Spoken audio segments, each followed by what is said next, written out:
Queridos, hoje é uma noite de domingo, domingo de Páscoa, e eu quero trazer-lhes uma palavra que tem a ver com essa data, tem a ver com esse momento. Por isso eu quero que você abra a sua Bíblia para o livro de Marcos, o Evangelho segundo escreveu São Marcos. O capítulo é o capítulo de número 16, versículo de número 1. Nós vamos ler até o versículo de número 8, e aí então trazer um entendimento e uma aplicação desta palavra para o nosso coração e sairmos daqui nessa noite alimentados pelo Senhor. Marcos capítulo 16, versículo 1 a seguir. Diz assim a palavra do eterno Deus: Passado o sábado, Maria Madalena, Maria mãe de Tiago e Salomé compraram aromas para irem embalsamá-lo. E muito cedo, no primeiro dia da semana, ao despontar do sol, foram ao túmulo. Diziam umas às outras: quem nos removerá a pedra de entrada do túmulo? E olhando, viram que a pedra já estava removida, pois era muito grande. Entrando no túmulo, viram um jovem assentado ao lado direito, vestido de branco, e ficaram surpreendidas e atemorizadas. Ele, porém, lhes disse: não vos atemorizeis, buscais a Jesus, o Nazareno, que foi crucificado. Ele ressuscitou, não está mais aqui. Vede o lugar onde o tinham posto. Mas ide, dizei a seus discípulos e a Pedro que ele vai adiante de vós para a Galileia. Lá o vereis, como ele vos disse. E saindo elas, fugiram do sepulcro, porque estavam possuídas de temor e de assombro e de medo. Nada disseram a ninguém. Você pode dizer amém? Amém? Falar da Páscoa, falar dessa data, é uma oportunidade muito importante, muito linda, porque é uma oportunidade de falar sobre a ressurreição de Jesus. É uma oportunidade de falar sobre o domingo que todos foram procurar naquele sepulcro, claro que uns após os outros, e não encontraram Jesus porque ele havia cumprido a sua palavra. Jesus que havia prometido que ressuscitaria. Jesus que havia prometido que ao terceiro dia ele se levantaria de entre os mortos. Mas, quando nós olhamos para esse texto sagrado, nós vamos perceber que a Bíblia está falando aqui de três pessoas específicas: Maria Madalena, a Maria mãe de Tiago e Salomé. E a Bíblia vai nos mostrar que uma preocupação tomava conta do coração dessas mulheres. E a preocupação dessas mulheres era uma só: elas queriam honrar Jesus. E quando nós falamos do calendário judaico, nós sabemos que sábado à noite, para nós, na verdade já era o domingo para eles. Por quê? Porque o calendário judaico, gente, ele é contado a partir do entardecer. Por exemplo, hoje em Israel já é segunda-feira. Este horário em Israel já é segunda-feira. Nós, quando estivemos lá, fomos impactados de certa forma por essa ordem cronológica no calendário judaico, porque para nós era domingo, nós sabíamos que a igreja aqui estava reunida, nós sabíamos que o povo aqui estava reunido, e para nós o domingo é aquele dia em que geralmente muita gente não trabalha, é o dia de folga, é o dia que nós chamamos o dia do Senhor, o dia de Cristo, é o dia que nós tiramos para adorar a Deus, para servir ao Senhor, para estar na casa de Deus, nos fortalecermos em Deus, nos alimentarmos da sua palavra para enfrentarmos a segunda-feira. Para eles não, para eles lá, quando dá sábado às 6 horas da tarde, eles já estão vivenciando o domingo. E hoje, domingo, a partir das 18 horas, eles já estão vivenciando a segunda-feira. Então, no domingo, para eles, já existe trabalho, as crianças já vão à escola. Por quê? Porque é um dia natural na vida do judeu. Mas, por que eu estou fazendo menção a isso? Porque a Bíblia vai dizer que foi no domingo de manhã que essas mulheres foram visitar o sepulcro aonde Jesus havia sido colocado, depois dele ser crucificado, de toda aquela cena que vocês já sabem de cor e salteado, dele ser chicoteado, dele ser perfurado na sua lateral, dele ali colocar a sua coroa de espinhos, ser erguido naquela cruz, e ele entregar o seu espírito ao Pai. Então ele morre. E depois que ele morre, a Bíblia diz que um senador chamado José de Arimateia vai ceder um jardim chamado Getsêmani, aonde está o sepulcro de Jesus, e ali foi colocado o seu corpo, e uma grande pedra foi colocada na porta, para que ninguém roubasse o corpo de Jesus. A preocupação dos romanos era que alguém roubasse o corpo do mestre, e daí então fizesse a afirmação de que ele ressuscitou, sendo que na verdade ele não havia ressuscitado.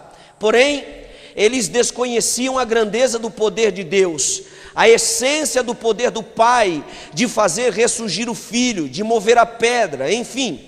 Mas a Bíblia vai falar aqui que essas mulheres, já no sábado à noite, quando o corpo de Jesus é colocado naquele sepulcro, essas mulheres, elas agora têm um foco. Essas mulheres que foram mantenedoras do ministério de Jesus. Eu não sei se vocês sabem, mas essas mulheres, elas durante 3 anos da sua vida, elas foram mantenedoras do ministério de Jesus. O ministério de Jesus, minha gente, nunca foi um ministério que foi mantido por ricos, por homens poderosos. Pelo contrário, quem manteve o ministério de Jesus e dos seus 12 discípulos foram essas mulheres, que constantemente tiravam, diz a Bíblia, da sua pobreza e das suas poucas forças para fazer com que o evangelho fosse pregado, que Jesus ele desse prosseguimento ao seu ministério juntamente com seus discípulos. Essas mulheres eram mantenedoras do ministério de Jesus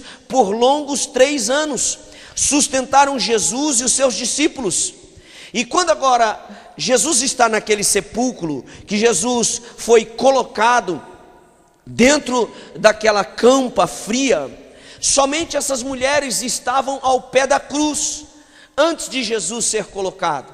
Você pensa que ali estavam todos os discípulos? Não, a Bíblia diz que apenas um dos discípulos estavam ali, participando da crucificação, vendo aquele momento doloroso do seu mestre. Embora todos eles haviam jurado amor, haviam jurado fidelidade, haviam dito a ele: Senhor, ainda que todos te abandonem, eu não te abandonarei, disse a ele Pedro. Porém, ele não estava ali, mas essas mulheres, elas estavam ali, ao pé da cruz, na hora do sacrifício. E depois que Jesus é colocado no sepulcro, diz a Bíblia que no sábado à noite, ou seja, no início do domingo, sábado à noite para nós, início do domingo lá para eles, essas mulheres elas não descansam. A Bíblia diz que essas mulheres elas saem, elas vão comprar os tecidos, elas vão comprar as especiarias, elas vão comprar todos os objetos que faziam parte para embalsamar o corpo do mestre. Veja que tamanha relação de amor, veja que tamanha relação de fidelidade. Veja que tamanha demonstração de amor. Enquanto todos tinham medo dos soldados romanos, enquanto todos tinham medo de morrer, enquanto todos tinham medo de ser crucificados juntamente com ele, essas mulheres estavam ali, não só sustentando e mantendo o ministério de Jesus com os 12 discípulos, mas também chorando a sua dor. Depois que ele é sepultado, essas mulheres elas saem e vão para o mercado.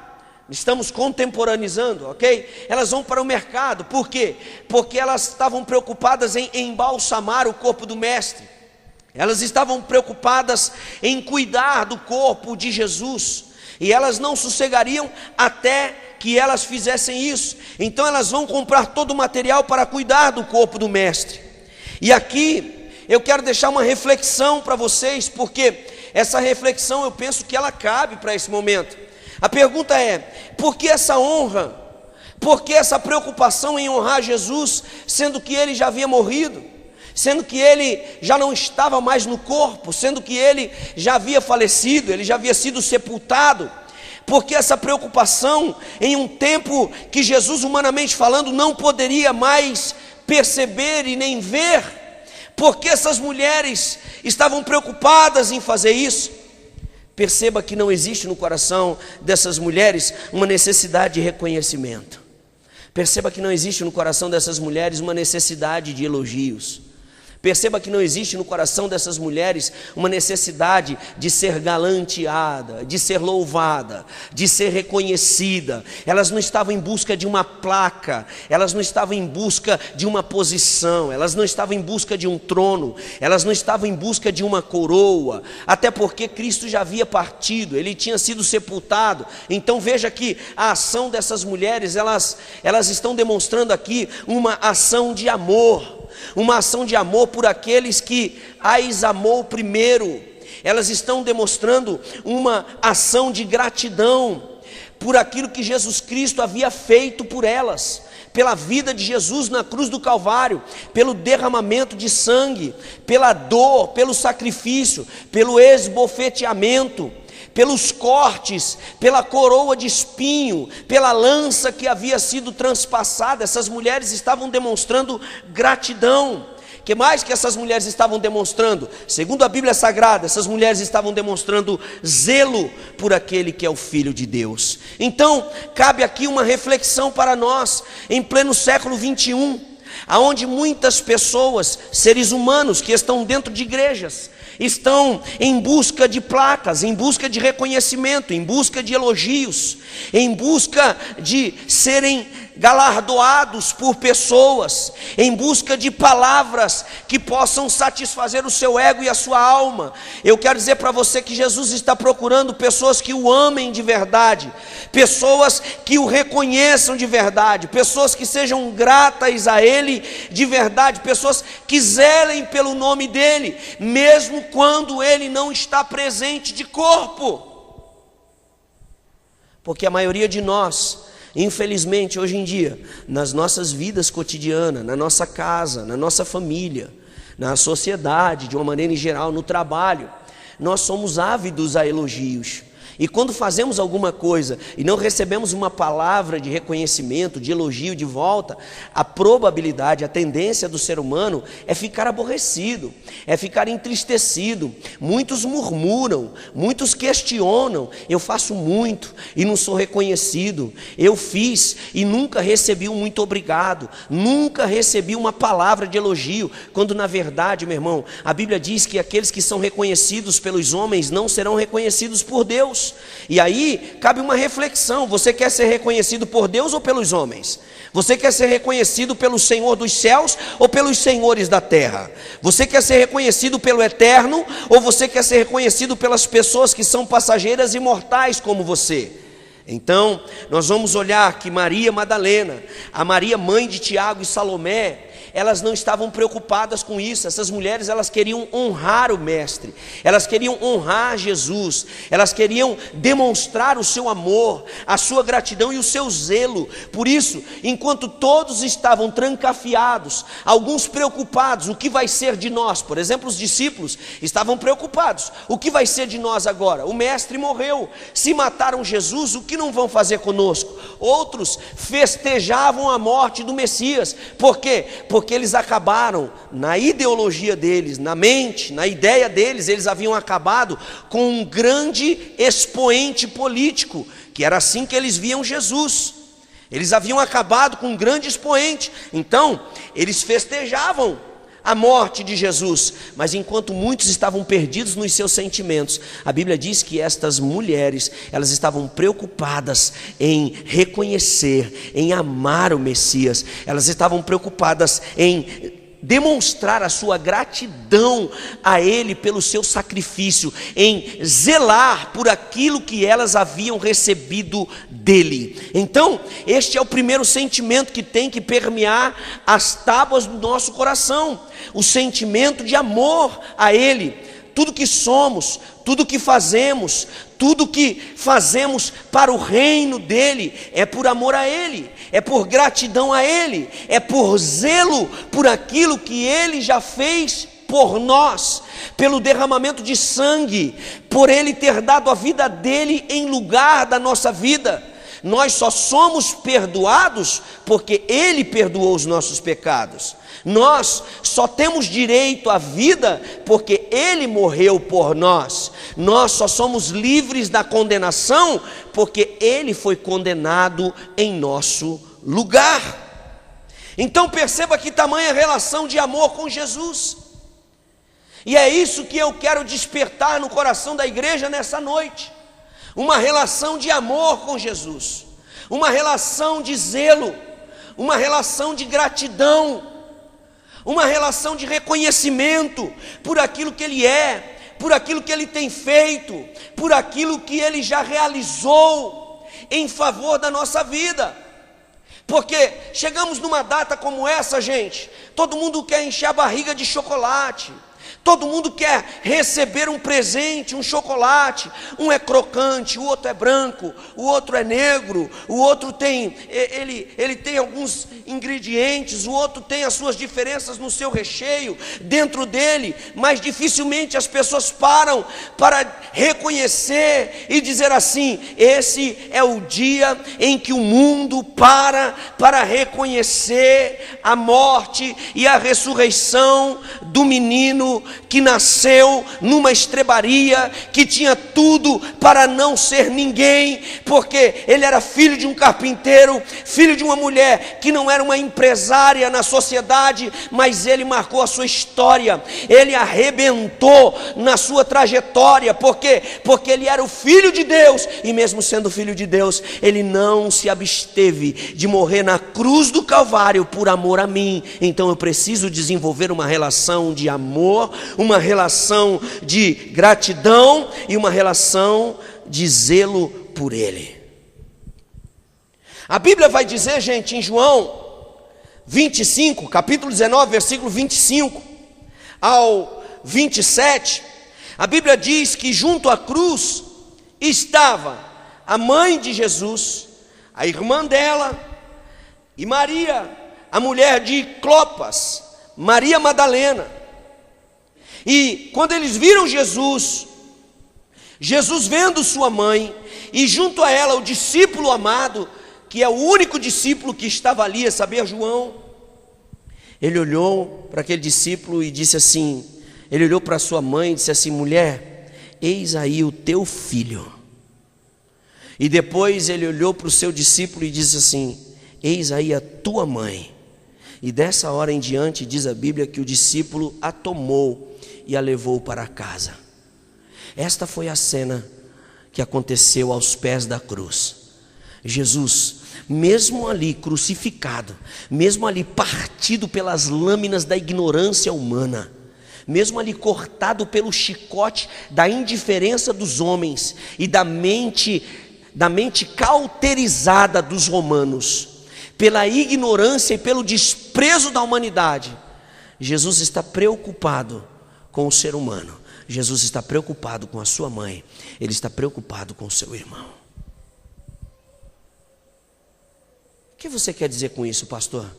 Eu quero mostrar para você o porquê que você tem que desenvolver um relacionamento de amor com ele. Eu quero mostrar para você porquê que você tem que desenvolver um relacionamento de gratidão a ele. Eu quero mostrar a você por que você tem que desenvolver um relacionamento cujo qual coloque no seu coração zelo por Deus, pela sua palavra e pelas coisas que envolvem o seu reino. Porque mesmo ele, no momento de cruz, ele vai se preocupar com o ser humano. Ele olha para João e diz: João, está aí a sua mãe. Ele olha para a sua mãe e diz: aí, está aí o seu filho. O que ele está querendo dizer com isso? Ele está querendo dizer assim: não se preocupem comigo, não se preocupem comigo, Não se preocupem com a minha vida. Não se preocupem com a minha morte. Vocês estão me olhando todo cortado. Vocês estão olhando as minhas vergonhas expostas. Vocês estão olhando a lança que transpassou a minha lateral. Vocês estão olhando a coroa de espinhos que está cravado na minha cabeça. Não se preocupem com isso. Não fiquem preocupados com isso. Preocupem-se com vocês. Ele estava dizendo assim: João, leva a mamãe para casa. João, leva a mamãe e cuida dela. Ela não está bem, a minha morte abalou ela emocionalmente. João, está aí a sua mãe, mãe, está aí o seu filho. Ele estava dizendo assim: o meu futuro está garantido, eu sei para onde eu vou, eu sei quem eu sou, eu sei o que vai acontecer comigo, porém, vocês são seres humanos comuns, normais. Então, João, cuida da mamãe, mamãe, cuida do João. E a Bíblia diz que esse discípulo a tomou e levou para a sua casa. Que homem fantástico. Que homem fantástico esse tal de Jesus. Que homem tremendo esse tal de Jesus. Mesmo na cruz, ele para por um momento e ele volta-se para a sua lateral e ele contempla um bandido. Ele contempla um malfeitor, e esse malfeitor vai olhar para ele e vai dizer assim: Jesus, lembra-te de mim quando entrares no teu reino. Gente, pare para pensar. Vamos ser sinceros com Deus nessa noite. Pare para pensar. Jesus poderia ter olhado para aquele malfeitor e ter dito assim: rapaz, eu não tenho tempo para estar preocupado com você. Olha as minhas condições. Olha como eu estou. Olha os flagelos que eu sofri. Olha o estado do meu corpo. Veja se eu estou em condições de lembrar de alguém. Gente, se tem uma coisa que o ser humano tem em si, é o sentimento de, na hora da angústia, da dor, ele se esquece de todo mundo, ele se esquece das pessoas, ele se esquece dos amigos, ele se esquece de tudo que está em sua volta e ele pensa em si e somente em si. A dor momentânea, como diz Paulo, a leve e momentânea tribulação, que posteriormente vai produzir em nós um fruto de glória, a princípio ela não traz nenhum prazer, ou seja, ela faz com que nós foquemos em nós mesmos. A nossa dor faz com que nós nos esqueçamos de Jesus. O nosso momento faz com que nós nos esqueçamos de ser grato a Ele. O nosso momento faz com que nós nos esqueçamos de zelar por Ele, pelo nome dEle, pela sua causa, pelo seu reino, pelas coisas que pertencem a Ele. Mas Ele não. Veja que homem extraordinário que eu estou falando para vocês nessa noite. Ele mesmo flagelado, ele está preocupado com a mãe, ele está preocupado com o irmão dele. Agora ele vai se preocupar com um bandido, com um malfeitor que merecia estar ali. Pelas palavras do próprio bandido, ele diz assim: eu mereço estar aqui. E Jesus vai olhar para ele e vai dizer assim: hoje mesmo estarás comigo no paraíso.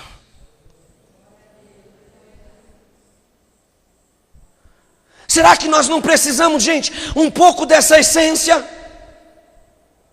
Será que não está faltando essa essência na humanidade? Será que Deus não está procurando nesse tempo pessoas que desenvolvam uma relação de amor com Jesus? Essas mulheres, elas estão preocupadas com Jesus. Essas mulheres, elas estão preocupadas em cuidar do corpo de Jesus. Por isso, elas saem de noite, elas vão ao mercado, elas vão comprar tecido, elas vão comprar a essência para embalsamar o corpo, para cuidar de Jesus. E a Bíblia diz que essas mulheres, elas amavam a Jesus e elas tentaram estar com Ele o maior tempo possível, inclusive aos pés da cruz. Diga comigo assim: inclusive aos pés da cruz. Olhe para mim.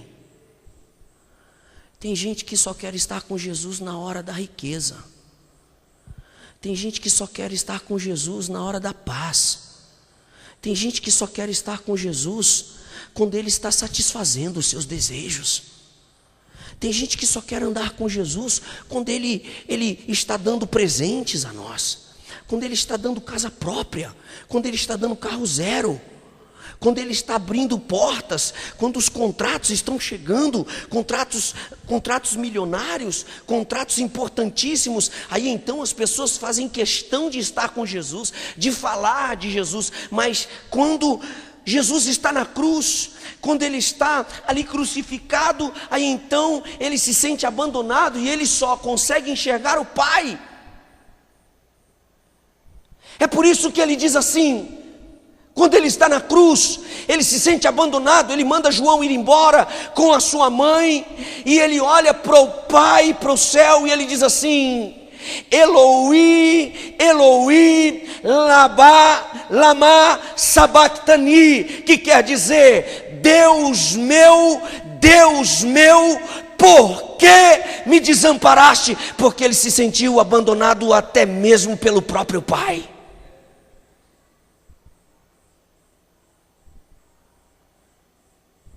Deus precisa levantar nesse século um povo que tem uma relação íntima com Ele, que o ame de todo o coração, que diga para Ele na hora da prova: Senhor, estamos juntos. Na hora da luta, Senhor, estamos juntos. Na hora da batalha, Senhor, estamos juntos. Na hora da bênção, Senhor, também estamos juntos. Na hora da glória, Senhor, também estamos juntos. Na hora do batismo no Espírito Santo, estamos juntos. Na hora da unção, Senhor, estamos juntos. Na hora, Senhor, do progresso, estamos juntos. Na hora da essência do Espírito sobre nós, estamos juntos. Na hora da vitória, estamos juntos. Mas na hora da guerra também, Senhor, estamos juntos. Pode contar comigo, Senhor, porque a espada está nas minhas mãos e eu estou disposto a lutar. Desenvolver uma relação de amor com o Pai. Quem comeu chocolate hoje? Quem comeu chocolate hoje? Quem comeu chocolate? Pode falar, gente, está na casa de Deus, não minta não.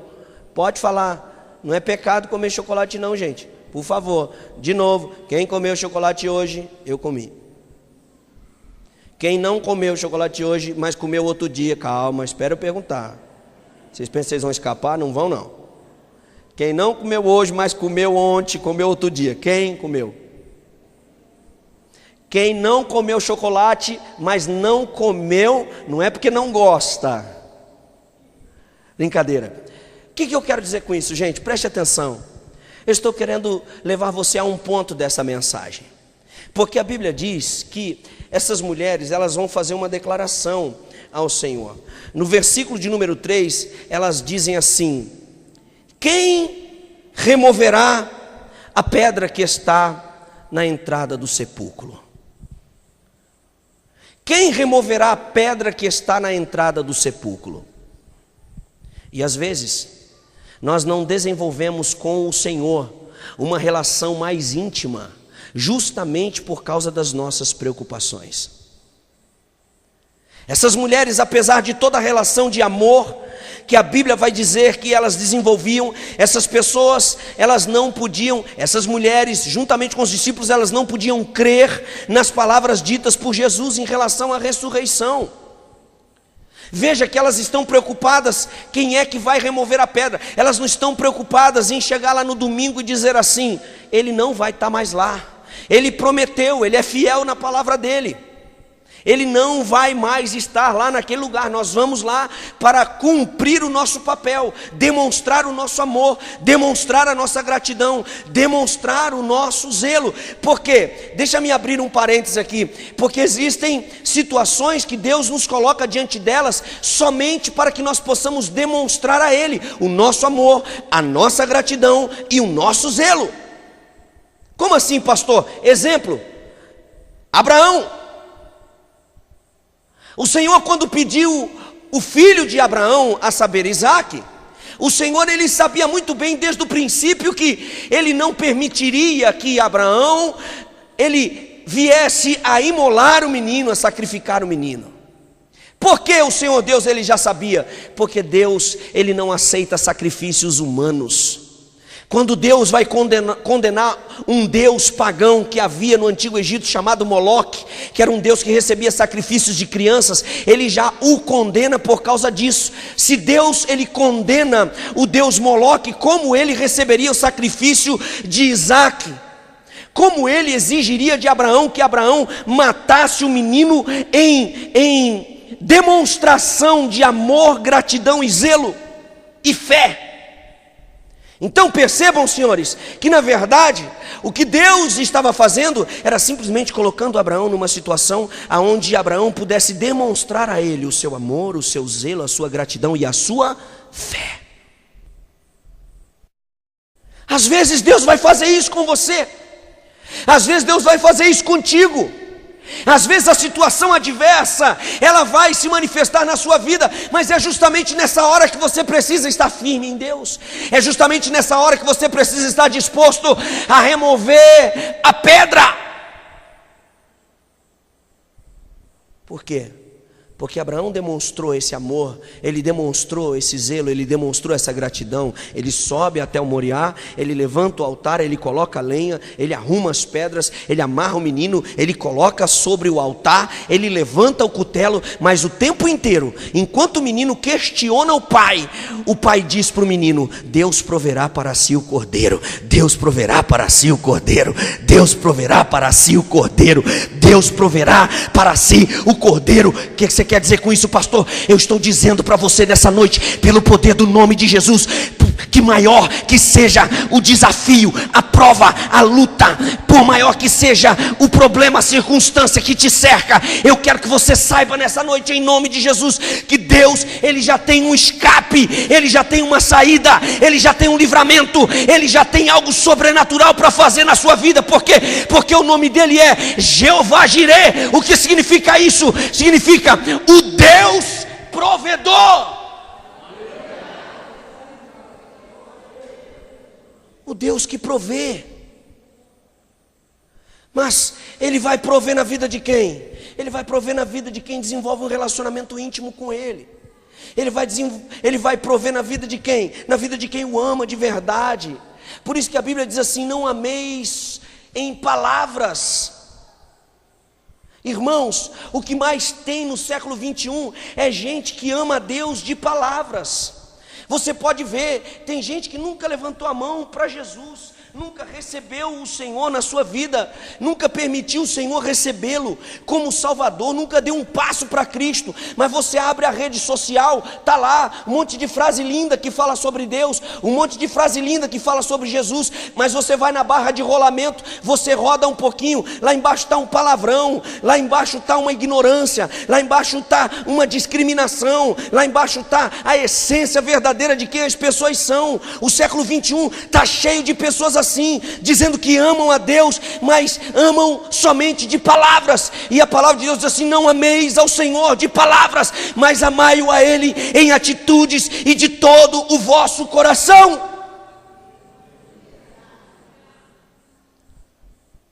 De nada nos adianta, gente, nós colocarmos uma camiseta muito linda: Jesus te ama, Jesus é amor, escrevermos no vidro do nosso carro: Jesus é a salvação, eu confio no seu poder, posso todas as coisas naquele que me fortalece. E no primeiro desafio que ele nos coloca, a gente perde a linha, a gente sai da graça, a gente perde a essência, a gente esquece quem ele verdadeiramente é. E essas são as pedras que nos preocupam. Por quê? Porque as pedras da nossa vida hoje não são mais as pedras que estavam na porta do sepulcro. Não é mais a pedra que estava na porta do sepulcro.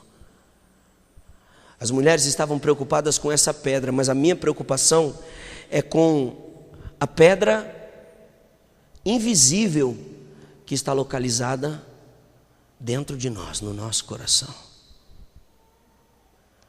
Aquela pedra que ninguém quer enxergar.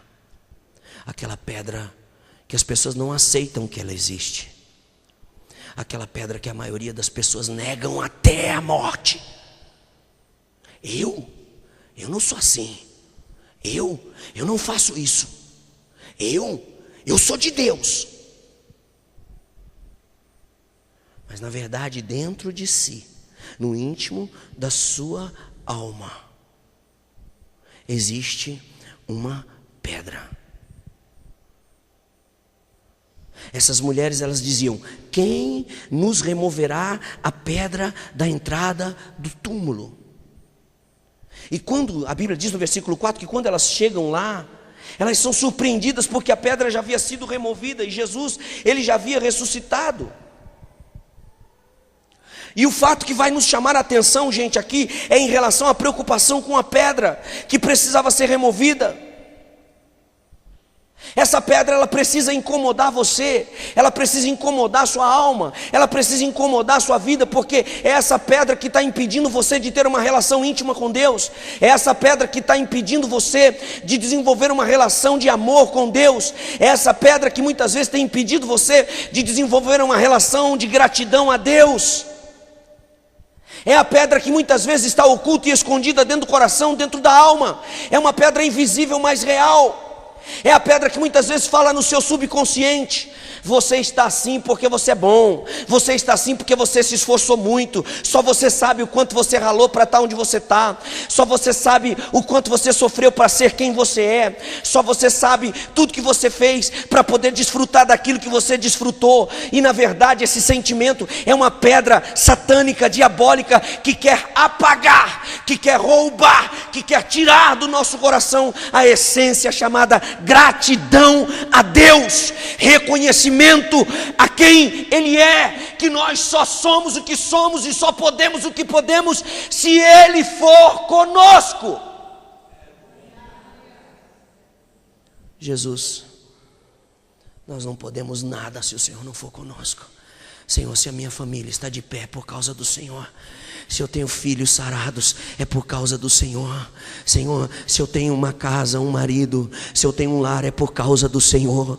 É porque o Senhor entrou na minha vida, o Senhor entrou na minha casa. E desde o dia que o Senhor entrou na minha vida, as pedras foram removidas. E o Senhor tem feito milagres diários na minha vida. Porque o ser humano de si mesmo, ele é podre. O ser humano de si mesmo, ele é pecaminoso. Ele é pecador na sua essência. Coloca isso na sua alma e no seu entendimento, em nome de Jesus. O ser humano de si mesmo, ele é pecaminoso. Nós fomos gerados no pecado, diz a Bíblia Sagrada. O que é que nos santifica? O que é que nos transforma? O que é que nos liberta? É a nossa relação com Deus, é a aproximação do pecador com o santo, do profano com aquele que é íntegro, daquele que tem pecados com aquele que não tem pecados, aquele que tem poder para libertar, para transformar, para perdoar pecados e nos garantir diante do Pai quando nós chegarmos no céu.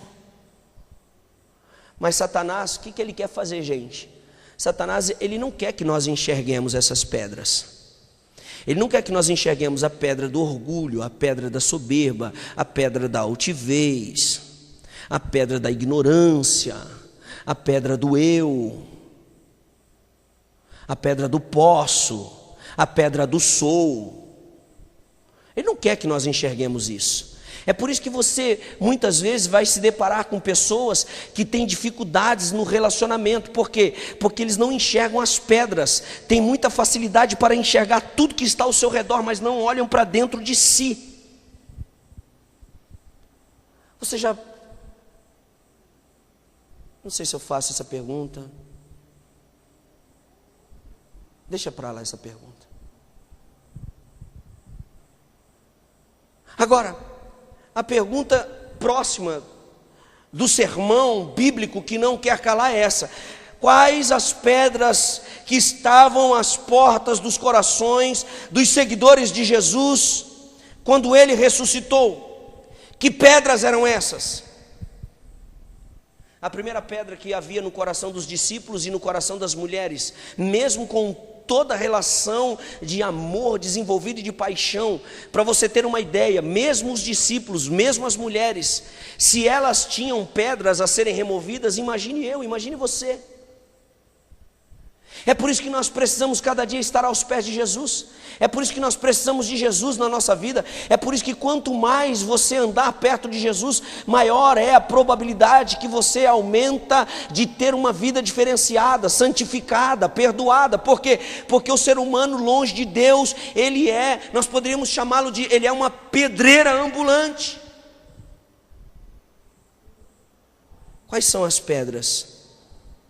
A primeira pedra que eu vejo aqui no relacionamento é uma pedra chamada incredulidade. Veja que coisa tremenda. A pedra chamada incredulidade, ela existia no coração das mulheres e no coração dos discípulos. Essa pedra precisava ser retirada do coração deles. Como, pastor, o senhor prova que eles eram pessoas incrédulas? Não sou eu que estou falando, gente, é a Bíblia. Veja o versículo de número 11 e o versículo de número 12, 13 e 14, o que Jesus vai dizer. É Jesus quem está falando aqui. Agora Jesus ressuscitou, elas chegaram no sepulcro, a pedra estava removida, elas tiveram aquela visão do sepulcro vazio, elas conseguiram dialogar com o anjo, e agora elas recebem uma mensagem, e ainda assim, ninguém acredita. E olha o que eles vão ouvir do próprio Jesus. Jesus vai dizer o seguinte, versículo 11, e estes ouvindo que ele vivia, e que fora visto por ela, não acreditaram. Primeira coisa, eles não acreditaram. Tem gente que não acredita mais, irmão. Tem gente, pessoal, que está vivendo hoje dentro da igreja uma vida social para se redimir, quem sabe dos seus mal-assombros, né? Das atrapalhadas que cometeu na vida, quem sabe fez muito mal para os outros, quem sabe foi uma pessoa que foi muito ruim no passado, aí hoje se enfia dentro de uma igreja, se enfia dentro de quatro paredes. Para quê? Para justificar os seus atos. E aí é um incrédulo dentro da casa de Deus, é um incrédulo que está dentro da casa de Deus, mas não tem relação com Ele, não tem relação de amor, de gratidão, de zelo, não tem afetividade com Deus, vive uma vida aparentemente perto de Deus, porém está distante de Deus. E aí existe dentro da pessoa uma pedra chamada incredulidade.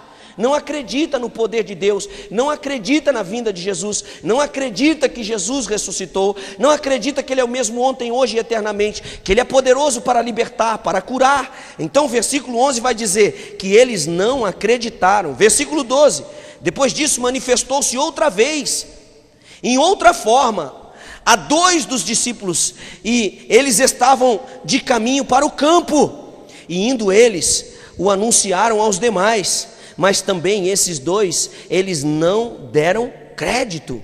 Olha só, Jesus aparece para 2 discípulos e diz, sou eu, o Senhor. Eles saem correndo e vão encontrar os outros.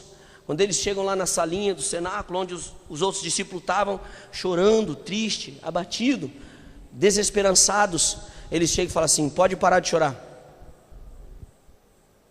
Jesus cumpriu a palavra, realmente Ele era o Filho de Deus, Ele ressuscitou, pode parar de chorar. Olha o que é que o texto diz, a última parte do texto, eles não deram, deixa eu ver como é que está aqui, mas nem a estes eles deram crédito, não creram. É a pedra da incredulidade. A pedra da incredulidade que faz a pessoa andar para trás. O problema da incredulidade, gente, é que ela vai te fazer andar na contramão da bênção. O problema da incredulidade é que ela vai te fazer andar na contramão da bênção e da obediência ao seu chamado. Como assim, pastor? Veja, olhe, observe o versículo 12 no seu detalhe. Veja, põe aí por favor, versículo 12. Depois disso manifestou-se sobre outra forma a 2 deles que iam de caminho para o campo. Ué, mas a ordem de Jesus era para eles irem para o campo? Vamos ver para onde era a ordem de Jesus? Põe aí, meu filho, por favor, o versículo de número 15. E disse-lhes, ide por todo o mundo, pregai o evangelho a toda criatura. Essa era a ordem de Jesus. Mas eles queriam voltar para o campo. Por quê? Porque eles haviam perdido o foco. Eles haviam perdido a esperança, eles haviam perdido a direção. Por quê? Porque a incredulidade, ela rouba o seu foco. A incredulidade, ela faz você andar na contramão da bênção e da obediência ao seu chamado. Ela te tira da direção que Deus quer que você vá, e ela faz com que você comece a andar na contramão daquilo que Deus tem preparado para a sua vida. Depois da repreensão, Jesus faz o que com esses moços? Jesus redireciona eles ao caminho do seu chamado, do seu ministério. Depois que Jesus os repreende, diz a Bíblia, finalmente, versículo 14, apareceu Jesus aos 11, quando estavam à mesa, censurou-lhes a incredulidade, ou seja, censurou-lhes, que ele está dizendo assim, ele corrigiu, ele falou duramente com eles sobre a incredulidade, sobre a dureza de coração, porque não deram crédito aos que tinham visto já ressuscitado. E aí depois que Jesus corrige eles, depois que Jesus fala a verdade para eles, Jesus falou a ver. E o que a minha Bíblia diz e a sua? Conhecereis a verdade vos libertar.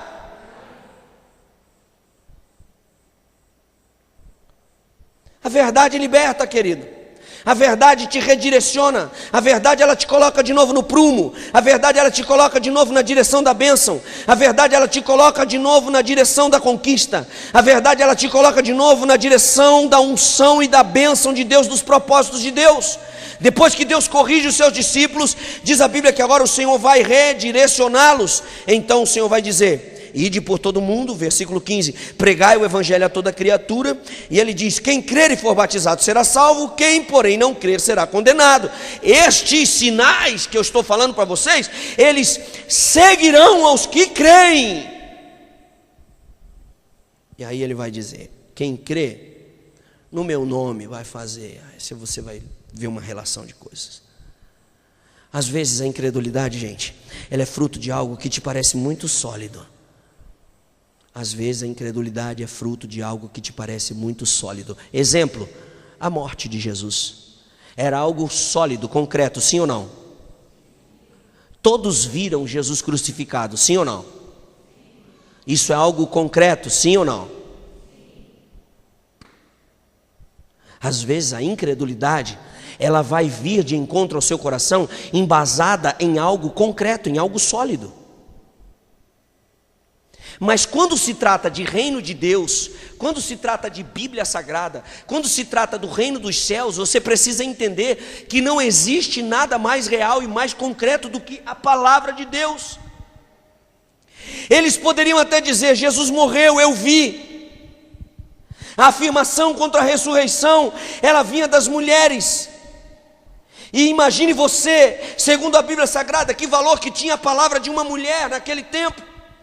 A afirmação estava vindo da boca das mulheres. Eu fui lá, eu vi o sepulcro vazio, ele não está mais lá. E alguém dizia assim, escuta o que essa louca está falando, rapaz.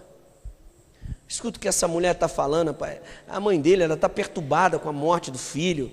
É parente, então não dá ouvido.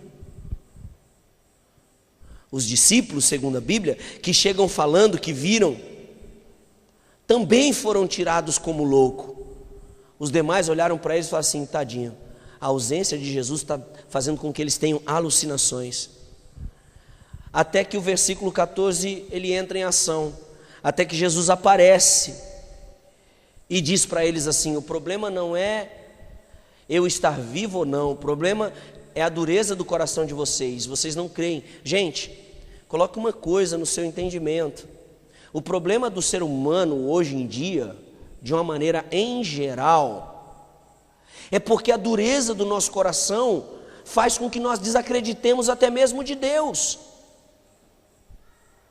Jesus vai dizer, o problema de vocês é a dureza do coração, no versículo 14.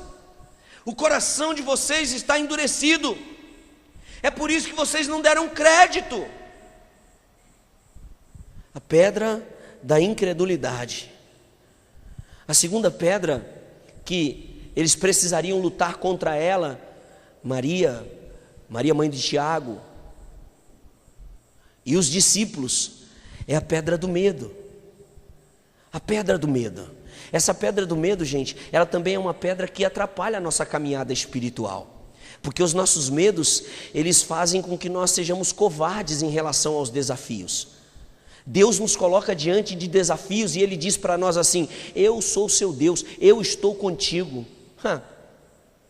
Ah, Senhor, se o Senhor não aparecer aqui na frente, se o Senhor não mandar a irmã Mariazinha para falar comigo, se o Senhor não mandar o irmão Joaquim, se hoje lá naquele altar o pastor não der uma corrida para lá e para cá, se hoje lá naquele altar o pastor não profetizar diretamente para mim, não apontar o dedo para mim e falar que é comigo, Senhor, eu dificilmente vou acreditar. Por quê? Porque o meu medo é maior do que a confiança e a convicção de que Deus está comigo.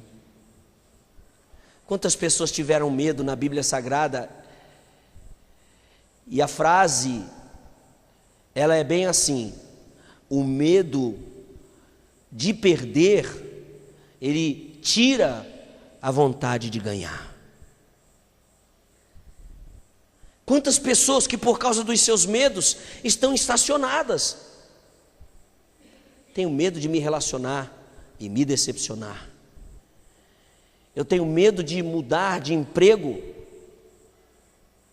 e não ser bem sucedido no outro, porque nesse que eu estou, eu posso ganhar pouco, eu posso estar sendo pisada, eu posso estar sofrendo o que for, mas pelo menos eu estou estabelecido, pelo menos eu estou aqui, né? É a minha segurança. Tem gente que não está mais segura em Deus, as pessoas estão seguras em si, estão seguras nos seus negócios, nos seus propósitos pessoais. Tem medo de arriscar. É por isso que eu gosto de Davi, porque quando Davi ele escuta falar que o gigante está afrontando o povo de Israel, ele se dispõe, ele não tem medo, ele diz assim: eu vou contra ele. Ainda que Saul tentou impedi-lo, mas ele vai e conta historinhas para Saul de situações que ele já tinha vivenciado.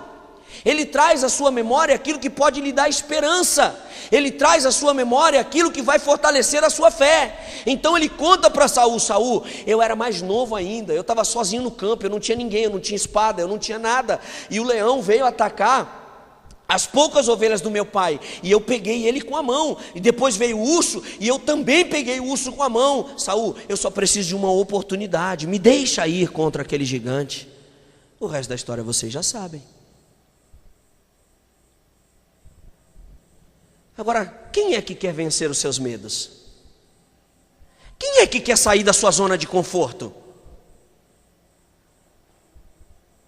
Quem é que quer sair do seu comodismo e dizer assim: eu vou enfrentar esse obstáculo, essa luta, porque o nome do meu Deus será glorificado nisso. O não eu já tenho, eu vou em busca do sim. Por quê? Porque o risco que eu vou correr é de ser um vencedor, de ser um vitorioso. Se eu morrer, eu morro com Jesus. Se eu cair, eu caio com Jesus. Se aquele gigante me matar, uma coisa eu tenho certeza: eu fui de encontro a ele no nome do Senhor dos Exércitos. Davi tinha essa certeza. Eu estou indo de encontro a ele no nome do Senhor dos Exércitos. Eu estou seguro, se ele me matar, eu estou vivo. Se eu ganhar dele, eu me torno famoso. E o que aconteceu com Davi, igreja? Ele se tornou Você quer fama, mas você é acomodado. Você quer que Deus te levante, mas você não tem coragem de arriscar. Você quer que Deus faça as coisas na sua vida, mas você não tem coragem de levantar o seu corpo, para não falar outra coisa, aqui para vocês, na autoridade do nome de Jesus eu estou te falando isso, viu? Você não tem coragem de levantar o seu corpo de um sofá, de uma casa, de uma cama. Você prefere viver a inércia da mesmice do que se levantar e ir de encontro aos desafios que Deus coloca diante de você. E a Bíblia diz que Deus não tem nada com medroso, Deus não tem nada com covarde. A pedra da incredulidade, a pedra do medo. Sabe onde estavam os discípulos? Trancados, cheios de medinho. Discípulo de Jesus, Viram Jesus curar o cego de Jericó, viram Jesus curar o Bartimeu, viram Jesus expulsar demônio, viram Jesus levantar o morto, viram Jesus curar o cego, viram Jesus fazer de tudo que vocês possam imaginar. Viram Jesus multiplicar peixes e pães, viram Jesus mandar acalmar a tempestade, viram de tudo que vocês possam imaginar. Aí Jesus morreu. Aonde eles estavam? Com medinho. Com medinho, trancado dentro de uma sala. Se os romanos pegar a gente, ai. Se crucificaram Jesus, vão arrancar a nossa cabeça. Irmãos, vou dizer uma coisa para vocês que eu tenho pensado muito sobre isso nesse tempo. Se entrar uma pessoa aqui dentro, nessa porta agora, com uma arma na mão, e der um grito aqui, com uma metralhadora: só os crentes, levanta e encosta tudo naquela parede lá.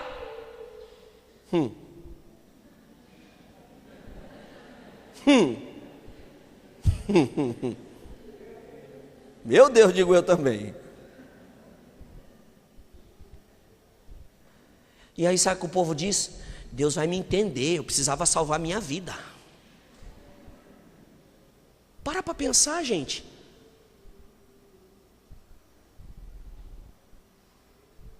Quem sabe pouquíssimas pessoas, a começar por mim, pela minha vida, eu teria coragem de descer, encostar naquela parede e dizer assim: atira, mas o nome do meu Senhor eu não nego.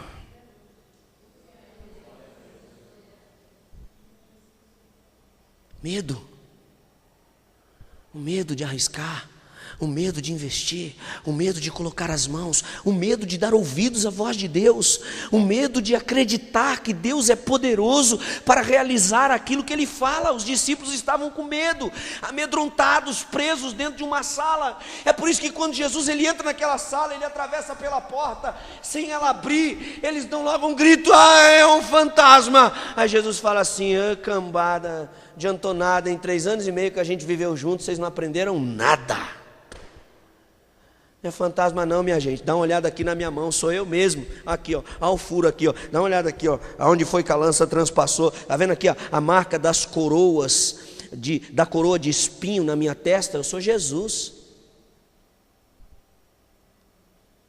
Medo. A igreja, ela precisa ser igreja. Ela precisa voltar a ser a noiva do Cordeiro. A noiva que acredita no noivo, a noiva que ama o noivo incondicionalmente, a noiva que procura agradar e zelar pelo noivo, a noiva que ela tem prazer em honrar o seu noivo, a noiva que tem coragem de estar ao lado do noivo até que a morte os separe. Eu separei aqui uma frase que eu achei muito interessante de um escritor brasileiro, Rui Barbosa.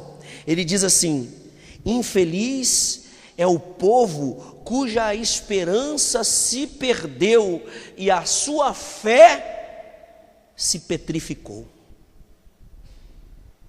Infeliz é o povo que perdeu a sua esperança e teve a sua fé petrificada. Por quê? Porque uma pessoa sem fé, ela não consegue agradar a Deus.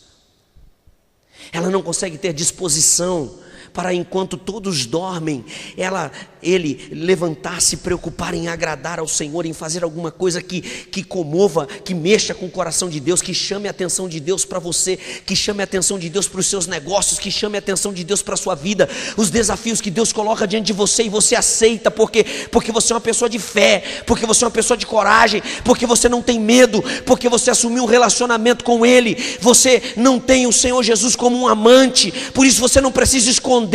Ele é o amado, Ele não é um amante, Ele é o amado da nossa alma. E quem tem um amado tem prazer em mostrá-lo para o mundo, tem prazer em mostrá-lo para a família, tem prazer em falar no nome dEle. Você não está dentro de uma sociedade religiosa para se satisfazer e fazer aquilo que você quer. Você está dentro de uma igreja chamada Casa de Deus, aonde você vem para fortalecer o seu espírito, para fortalecer a sua fé, fé para vencer os seus desafios e para sair daqui a cada dia cheio de Deus para enfrentar as circunstâncias. E como é a maneira de nós sairmos cheios de Deus? É nos aproximando dele, é amando a ele, é sendo grato a ele, é zelando por ele, é tendo um amor incondicional a ele. Qual é o problema? O problema é que muita gente ainda não entendeu que as pedras do coração, elas são maiores do que a pedra que havia na porta do sepulcro. A pedra do nosso coração, gente, por ela ser uma pedra invisível, só quem consegue ter o discernimento que ela existe é você e Deus. Existem coisas no seu interior que só você e Deus sabem, mas que te impedem de crer, que te impedem de caminhar, que te impedem de viver o sobrenatural, que te impedem de ver a glória de Deus. As pessoas estão focadas nas pedras que estão no caminho, mas elas se esquecem das pedras maiores, que são as pedras que estão na porta do coração. Quais são as pedras do caminho? As pedras do caminho são as pedras naturais comuns do dia a dia, de filhos, de marido, de mulher, de casamento, de adversidades, são as pedras comuns do caminho. E as pedras do coração, quais são? Você e Deus é que sabe. O importante é você entender nessa noite que elas vão gerar pecados, e o pecado ele faz separação entre nós e o nosso Deus. De nada nos adianta. Hoje todo mundo está comemorando a Páscoa, mas quantas pessoas de fato estão honrando a Jesus? Pare para pensar. Quem sabe você fez todo o esforço que você podia, você foi lá e comprou um ovo de R$100. Quem sabe você deu de presente a alguém um Ferrero Rocher de número não sei das quantas, a pessoa vai levar o mês inteiro para comer, se brincar, se não chamar ninguém para poder comer, ainda vai sobrar ovo para o outro mês. E a pergunta é, do que adiantou tudo isso? E eu não estou ignorando a data e nem os ovos, porque eu também gosto de chocolate. Mas a minha preocupação é, e a essência, gente? E a essência? E aquilo que verdadeiramente vai garantir a nossa salvação, e aquilo que verdadeiramente vai nos garantir estar no céu com o Senhor. Nós conseguimos enxergar com muita facilidade as pedras que estão ao nosso redor, mas nós temos dificuldade, uma dificuldade enorme de identificar as pedras que estão à porta do nosso coração, da nossa alma, e por isso não há milagre. Mas quando você crer e obedecer, o milagre do Senhor ele vai te acompanhar. Quando você crer e obedecer e você for capaz de receber a palavra de Deus na sua inteireza, Deus vai realizar milagres tão grandes na sua vida quanto aos milagres que Jesus realizou enquanto ele esteve nessa terra. A Bíblia diz, no versículo de número 20 do capítulo 16 de Marcos: eles, tendo partido, pregaram por todas as partes, cooperando com eles o Senhor e confirmando a palavra com os sinais que seguiam. Olha só, depois que o Senhor os confrontou, o Senhor arranca a pedra do coração deles, arranca a incredulidade, arranca o medo. O Senhor coloca a fé no coração deles e agora eles vão cumprir. Agora eles estão redirecionados ao caminho do milagre. Você está me entendendo? Diga amém. Agora os discípulos acreditam, agora a mãe, a tia, os amigos, agora todo mundo acredita que Ele é o Filho de Deus, que Ele ressuscitou. Jesus agora, Ele consegue arrancar a pedra do coração, Ele consegue arrancar a pedra da porta da alma, do coração, e agora os discípulos já creem. E quando eles creem, eles partem. Versículo de número 20 diz isso. E quando eles partem, eles começam a cumprir o propósito cujo qual Deus os havia chamado. E qual era o propósito? Pregar por todas as partes. E a Bíblia diz que o Senhor cooperava com eles. Como é que o Senhor cooperava? O que eles falavam, o Senhor confirmava. O que eles pregavam, o Senhor confirmava. O que eles pediam, o Senhor assinava embaixo. O que eles falavam, Deus carimbava. O que eles gritavam, cantavam em alto e bom som, Deus ia lá e honravam. E a Bíblia diz que os sinais os seguiam.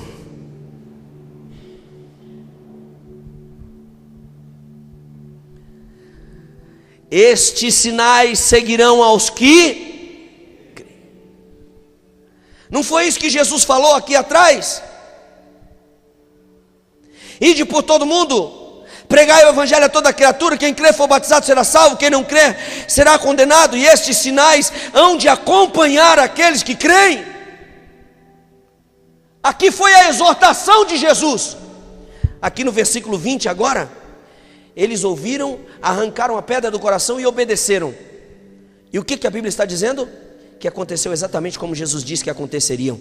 Eles iam e pregavam, eles iam e profetizavam, eles iam e faziam aquilo cujo qual o Senhor havia colocado nas mãos deles, e o Senhor confirmava o ministério deles. Sua palavra não pode cair por terra. Você é uma mulher de Deus, você é um homem de Deus, você é uma pessoa de Deus. Você precisa crer que o Senhor ele honra aqueles que o amam, aqueles que zelam, aqueles que são gratos a Ele, aqueles que têm relacionamento de intimidade com Ele. A pedra do seu coração não pode impedir você de viver os milagres de Jesus. Você tem duas opções nessa noite: ou você crê e vai vivenciar uma vida de milagres, ou você desacredita e vai viver a dureza da incredulidade. O que acontece com os que creem? Aquele que crê, ele vê a pedra removida, mesmo as maiores pedras da sua vida. Segunda coisa que acontece com aquele que crê, ele vê a glória de Deus e os seus anjos. Diz a Bíblia que essas mulheres, elas viram a glória de Deus, versículo de número 5. Entrando no túmulo, viram um anjo assentado ao lado direito, vestido de branco, e ficaram surpreendidas e atemorizadas. Não era comum ninguém ver anjo, ver a glória de Deus, ver a presença de Deus. Não era comum. Quem crê não só vê a glória, como ouve a voz de Deus através dos seus anjos. Diz o versículo de número 6 que o Senhor falou com elas: não vos atemorizeis. Vocês estão buscando a Jesus, o Nazareno, que foi crucificado. Ele ressuscitou, não está mais aqui. Mas o incrédulo, gente, até quando Deus fala, dá dor de barriga nele, ele passa mal, ele fica ruim. Por quê? Porque ele não está acostumado em ouvir a voz de Deus. A voz de Deus já não é mais tão agradável aos seus ouvidos, já não faz tanto efeito como fazia em outrora. O que acontece com quem crê? Aqueles que creem, eles não somente veem a pedra removida, eles não somente veem a glória de Deus, não somente ouvem a voz de Deus, como também eles se tornam uma voz profética de Deus.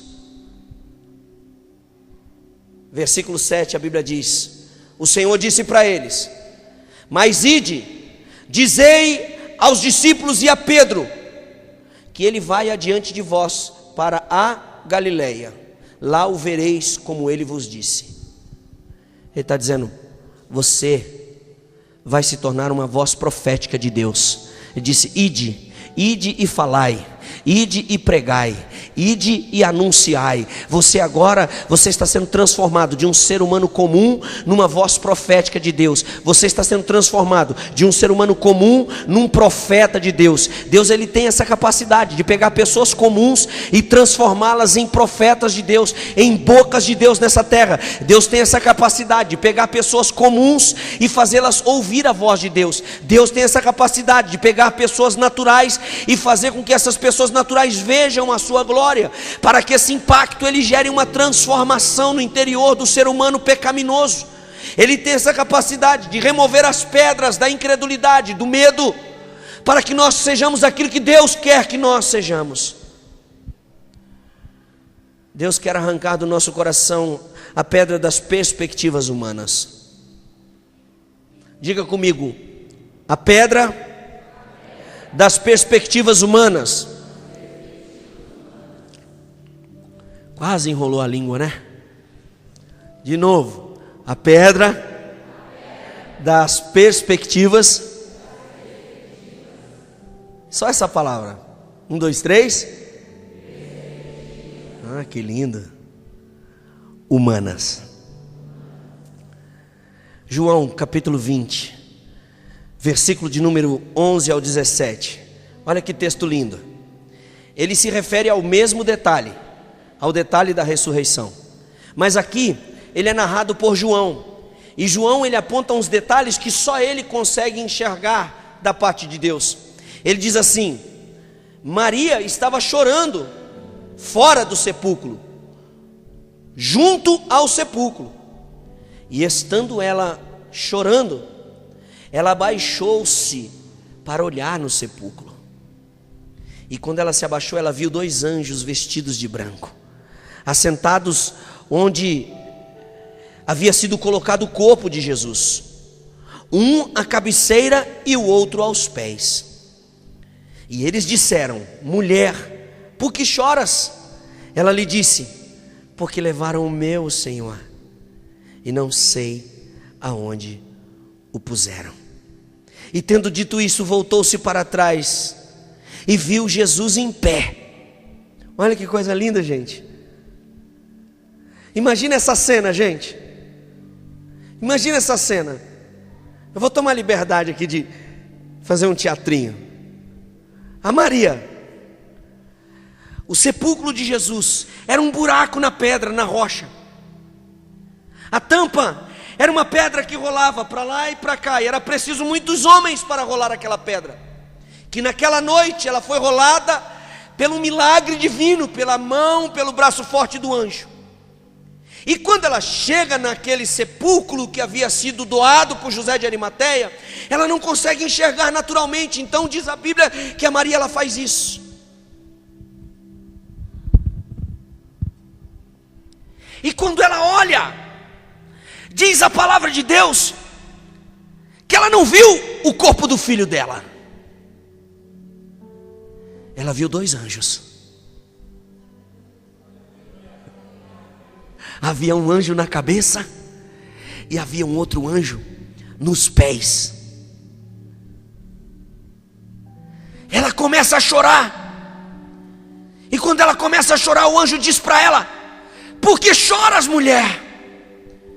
E agora imagino que ela levanta e volta-se para o anjo e diz assim: levaram o meu Salvador, levaram o meu filho,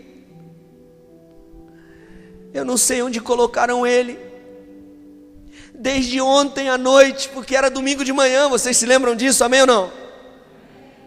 Desde ontem à noite, nós fomos para o mercado, fomos comprar as especiarias, os lençóis, fomos comprar tudo, porque nós queríamos ungí-lo, nós queríamos pelo menos ter o privilégio de fazer essa última ação pelo corpo dele, mas roubaram o meu Senhor.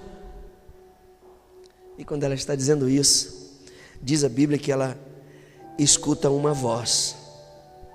Versículo 14: e tendo dito isto, voltou-se para trás. Ela olha.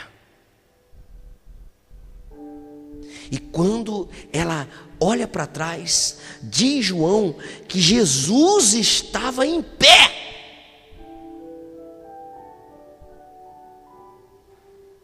Maria e Jesus, ela volta-se para trás e ela vê o Filho ressurreto. Ela vê a promessa se cumprir. Ela vê a profecia se cumprir. Mas olha que coisa triste, gente, a sequência do versículo, o texto diz: mas ela não sabia que era Jesus. E sabe por que ela não sabia que era Jesus? Por causa da pedra das perspectivas humanas. A dor era muito forte, a morte era real, a crucificação foi real, o corpo foi colocado no sepulcro, a dor da perda do corpo ter sido roubado era muito grande. Então, mesmo quando ela está perto de Jesus e ela consegue enxergá-lo, ela não consegue identificar que é Jesus. E aqui eu quero pensar com você, eu gostaria de entrar na sua alma nesse momento e abrir o seu coração e dizer para você, por que muitas vezes Jesus, Ele tem andado do seu lado, Ele tem dito, eu estou contigo, eu te amo, você é o meu filho, eu te gerei, eu te salvei, eu te santifiquei, eu morri na cruz do Calvário por você, e você não consegue mais identificá-lo, por causa da sua dor, por causa dos seus problemas, por causa da sua luta, por causa das situações que te cercam, por causa muitas vezes do filho que brigou com você, por causa muitas vezes do marido que tem perturbado a sua mente, por causa do trabalho que muitas vezes a porta se fechou para você, você já não consegue mais identificar Jesus. A perspectiva humana, a pedra da perspectiva humana, ela fecha os nossos olhos espirituais.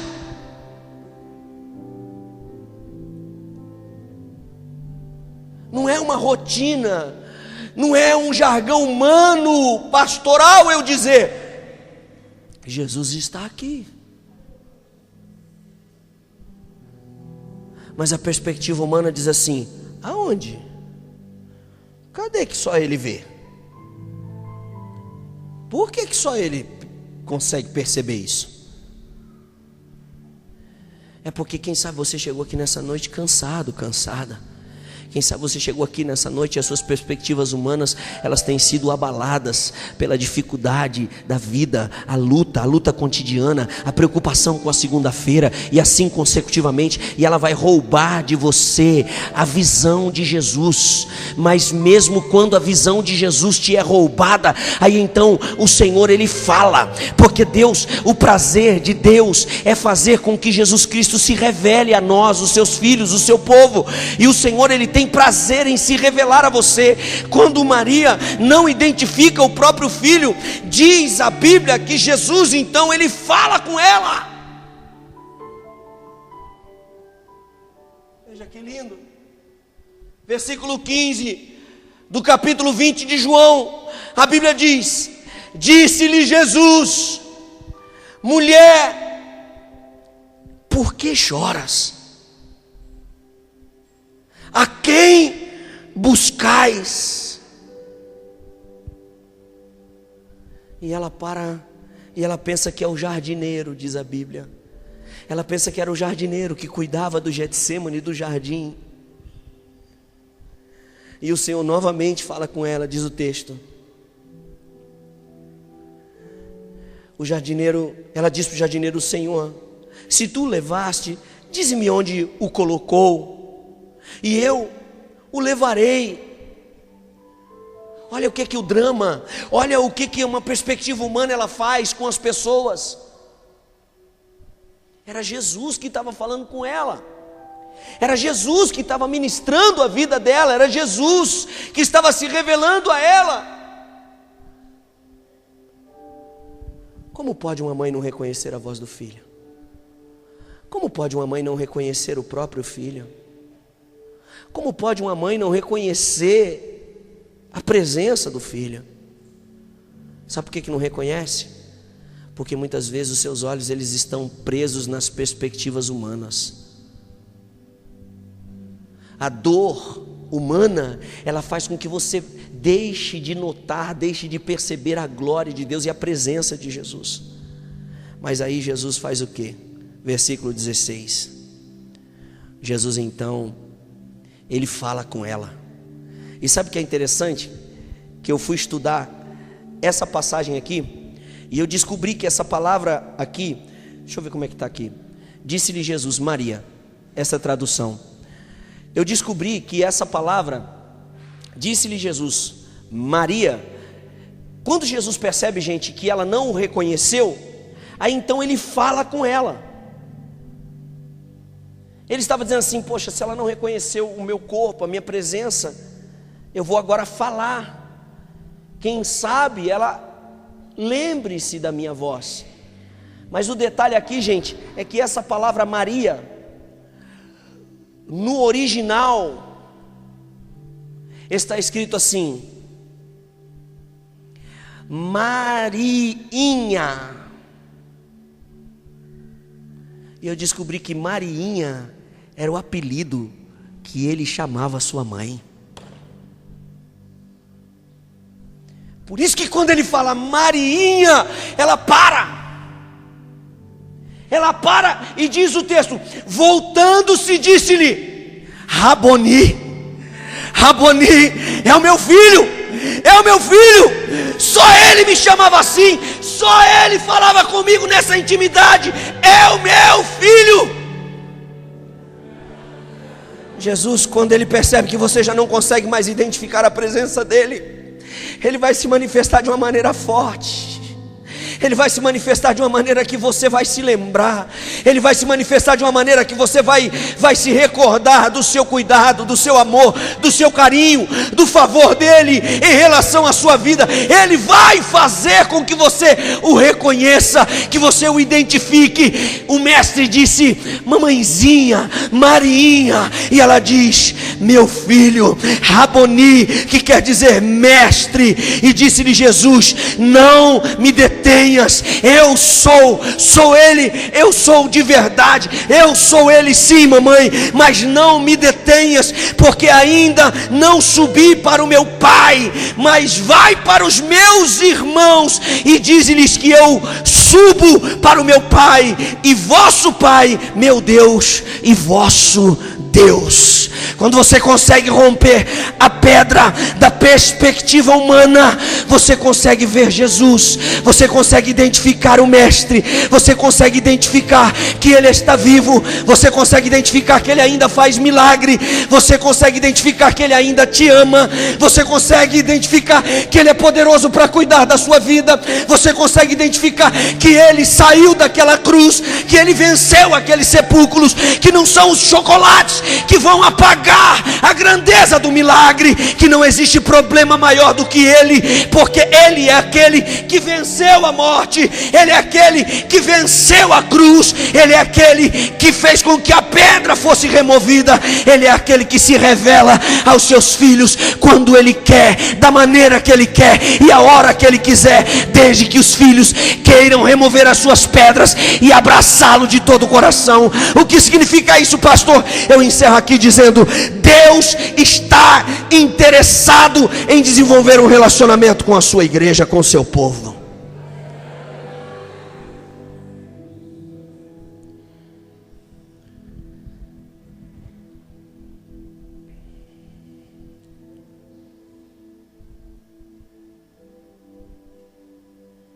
Mariinha, filho, mestre, Raboni.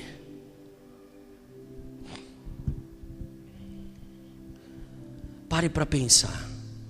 Qual a pedra invisível que precisa ser implodida pelo Espírito Santo de Deus nessa noite?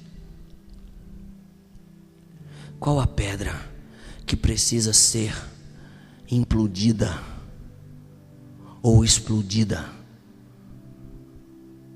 pelo Espírito Santo de Deus? O que é que tem impedido você de ver a glória de Deus? O que é que tem impedido você de aceitar os desafios que Deus tem colocado diante de você?